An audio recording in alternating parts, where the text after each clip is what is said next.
இந்த ஜனநாயகத்திற்கு மீண்டும் அழைத்து செல்லுகின்ற இந்த பாதை எங்களுடைய கம்யூனிசத்தை அடைவதற்கு உகந்த பாதை இல்லை என்பதால் தேர்தல் பாதையை நாங்கள் அந்த சொல்லில் நாங்கள் அழைத்து வந்தோம்.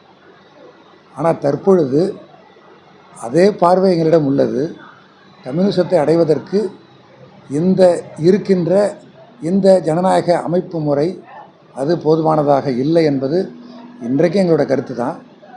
ஆனாலும் கூட தேர்தலில் வாக்களிக்க வேண்டும் என்கிற முடிவை நாங்கள் எடுத்ததற்கான காரணம் கம்யூனிசத்தை பற்றி கனவு காண்பதற்கோ அல்லது கம்யூனிசத்தை பற்றி நாங்கள் பிரச்சாரம் செய்வதற்கோ இப்போ இருக்கின்ற ஜனநாயகம் அவசியப்படுது. இந்த ஜனநாயகம் நமக்கு பேசுகின்ற உரிமையை, எழுதுகின்ற உரிமையை, வெளிப்படுத்துகின்ற உரிமையை வழங்குகிறது. பாரதிய ஜனதா கட்சி அது ஒரு பாசிச கட்சி. அது மீண்டும் ஆட்சிக்கு வந்து அமர்ந்தால் அது இந்த அரசமைப்பு